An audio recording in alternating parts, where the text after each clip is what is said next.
ఇక్కడున్న మీ అందరికీ సేవకులకి సేవకురాలకి మీ అందరికీ వందనాలు. పరిశుద్ధ సంఘానికి కూడా నా వందనాలు. దేవుడు గత సంవత్సరం నుంచి ఇది 3వ కూటం అండి. మరి 3 సంవత్సరాల నుంచి కూడా దేవుడు ఎంతగానో ఘనంగా జరిగిస్తున్నాడండి. దేవుడు కోట్లాది స్తుతి స్తోత్రములండి. అలాగే మరి ఈ కూటం నాకు దేవుడు చూపించాడండి. ఏంటా మాకు ఇంత కష్టపడుతున్నా, ఇంత బాధపడుతున్నా కానీ మాకు ఏమీ సమృద్ధి లేదు, చాలా బాధపడుతున్నామని నేను చాలా బాధపడేదానండి ఇక్కడ పడుకుని.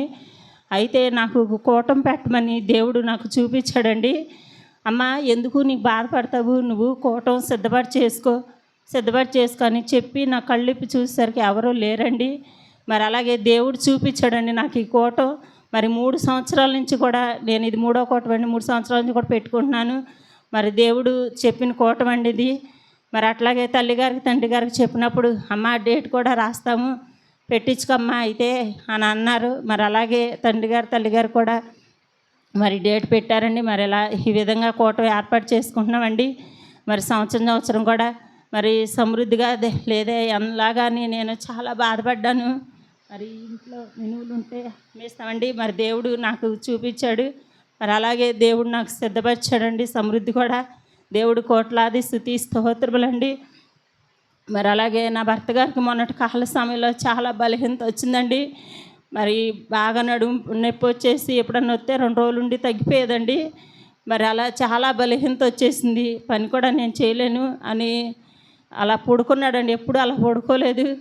మరి ఆ బిడ్డ కూడా ఈ కూటానికి ఏ బలహీనత లేకుండా ఉంటే నాయనని నేను సాక్ష్యం చెప్పుకుంటానయ్యా అని అనుకున్నాను.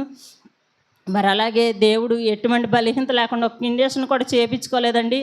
మరి అయ్యగారు అమ్మగారితో ప్రార్థన చేయించుకుని అక్కడ ఆత్మ తల్లిదండ్రులతో కూడా ప్రార్థన చేయించుకున్నామండి. మరి చేయించుకున్న ఆ కుమారుడికి ఏ బలహీనత లేకుండా తీసివేశాడండి. దేవుడు కోట్లాది స్తుతి స్తోత్రములండి. మరి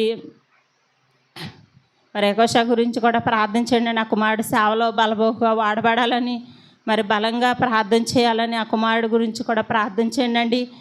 మరి వివాహం కూడా జరగాలని ఆ కుమారుడికి తల్లిగారిని తండ్రి గారిని ఇక్కడున్న సేవకులు కూడా అడుగుచున్నానండి.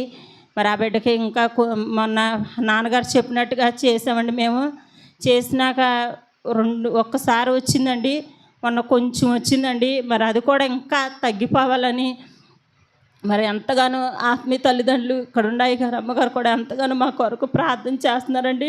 మరి నిజంగా మేము లోకంలో ఉంటే నా బిడ్డ నాకు దక్కేవాడు కాదండి. మరి చాలా బలహీనత వచ్చిందండి అన్నప్రాసన రోజున. అప్పుడే నాకు చాలా భయం వేసింది. మరి నిజంగా ఆత్మీయ తల్లిదండ్రులు ఈ ఉండబట్టే మేము ఇలా ఉండగలిగామండి. లేకపోతే నాడో నశించిపోయేవాళ్ళము. బాధపడమాకలమ్మా తగ్గిపోద్దులని నాన్నగారు అమ్మగారు కూడా ఎంతగానో చెప్తారండి. మరి అప్పుడు పాలు కూడా తాగలేదు. చాలా బాధ వేసిందండి నా బిడ్డ.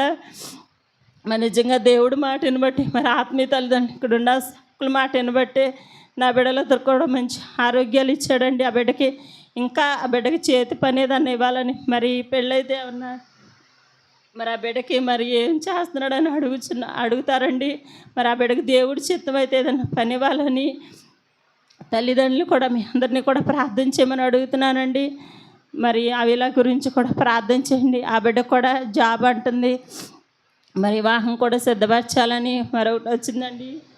మరి అది సాతా నుండి అలా చేసిందండి. నాకైతే చాలా బాధ వేసింది. రేత్ర ఏంటయ్యా ఇలా జరిగింది అని చాలా బాధపడ్డాను. తర్వాత ప్రార్థన చేసుకుంటే సాతాను కనపడిందండి. అలా గలిబిలి పెట్టేసింది. మరి అవేళ గురించి కూడా ప్రార్థన చేయండి. ఆ బిడ్డ కూడా మంచి భవిష్యత్తు రావాలని, ఆ బిడ్డ కూడా సకాల వివాహం జరగాలని ప్రార్థన చేయమని అడుగుతున్నానండి. నిజంగా ఒకప్పుడు గృహం లేనప్పుడు కూడా ఎంతో బాధపడేదాన్ని అండి. గృహం లేదు, అందరూ కోటాలు పెట్టుకుంటున్నారు, నేను ఎలా అని బాధపడేదాన్ని. మరి దేవుడు ఆత్మీయ తల్లిదండ్రుల ద్వారాగానే మాకు ఇక్కడున్న సేవకుల ద్వారాగానే ఈ గృహాన్ని సిద్ధపరిచాడండి. దేవుడు ఎంతో మాకు ఈ గృహాన్ని ఇచ్చినందుకు దేవుడు కోట్లాది స్తుతి స్తోత్రములండి. మరి మా వ్యవసాయాల గురించి కూడా ప్రార్థించండి.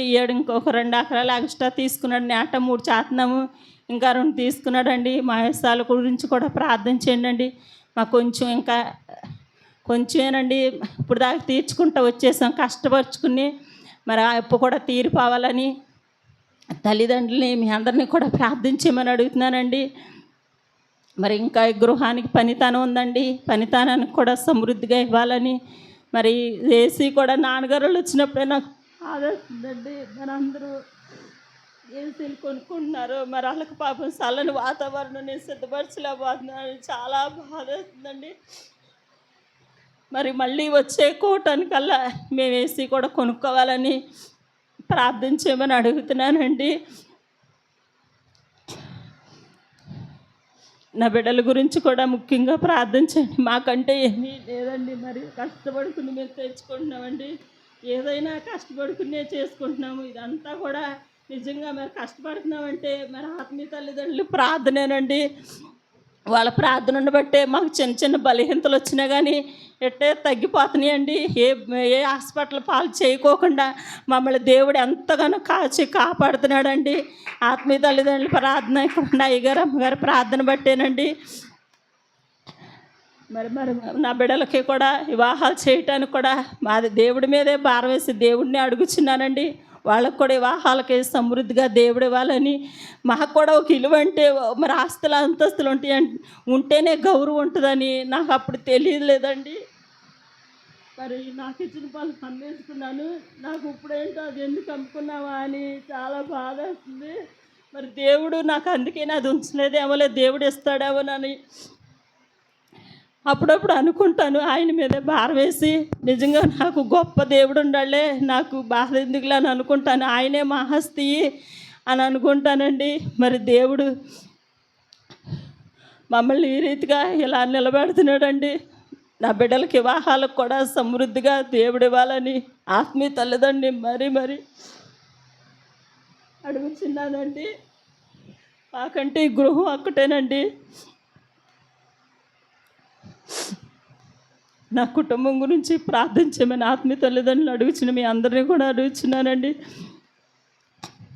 నాకు కూడా మొన్న నుంచి 4 రోజులు బట్టి బాగా తలపోటు అవుతుందండి.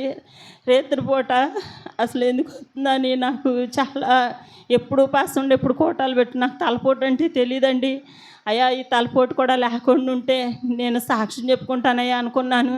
అలాగే దేవుడు నాకు ఏ బలహీనత లేకుండా పూర్తి పాసాల్లో కూడా నాకు తోడుగుండి ఎంతో శక్తి బలాన్ని ఇచ్చి పరిచర్యలు కూడా నాకు ఎంతగానో మాకు తోడుగుండాడండి. సమస్తం కూడా మరి దేవుడే ఇచ్చాడండి. మాకంటే ఏమీ లేదు. మరి కష్టపడుకుని మేము తెచ్చుకుని ఈ రీతిగా ఇలా అన్నీ కూడా నేను సిద్ధపరిచి చేసుకుంటున్నామండి. దేవుడికి ఏమి ఇచ్చినా రుణం తీర్చుకోలేము. దేవుడి కోట్లాది స్తుతి స్తోత్రములండి. మరి పరిచర్య చేసిన బిడ్డ అండి, మరి సింగారం అమ్మగారికి వందనాలండి.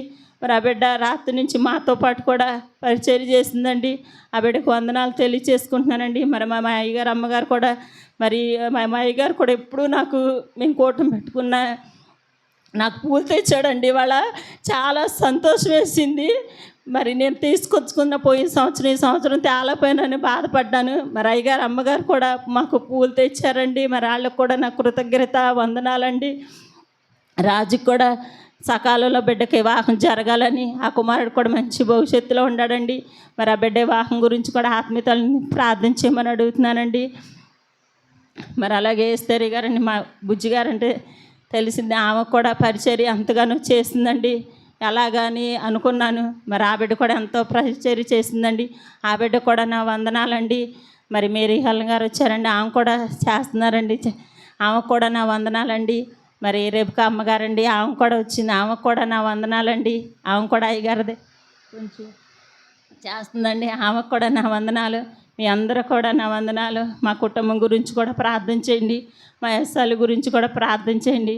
మరి మేము మేక నొప్పి తీసుకున్నామండి. అది చాలా నిన్నటి నుంచి చాలా బలహీనతగా ఉంది. ఏసు రక్తం పోస్తామండి నోట్లో, చాలా నీరసంగా ఉంది.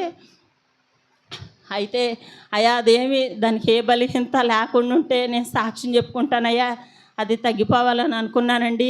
కొంచెం నీరసంగా కొద్ది జ్వరంగా ఉందండి. మేకను గురించి కూడా ప్రార్థించేమని అడుగుతున్నానండి. ఇదే నా సాక్ష్యం అండి. మరి నేను ఏమన్నా తప్పుగా పొరపాటుగా చెప్పున్నాను, క్షమించండి. ఆత్మీయతను మీ అందరినీ కూడాను మరి నా బిడ్డల కొరకు ప్రార్థించేమని ఎక్కువగా అడుగుచున్నానండి. ఇదే నా సాక్ష్యం. దేవుడు దీవించినాక మీ అందరికీ నా వందనాలు.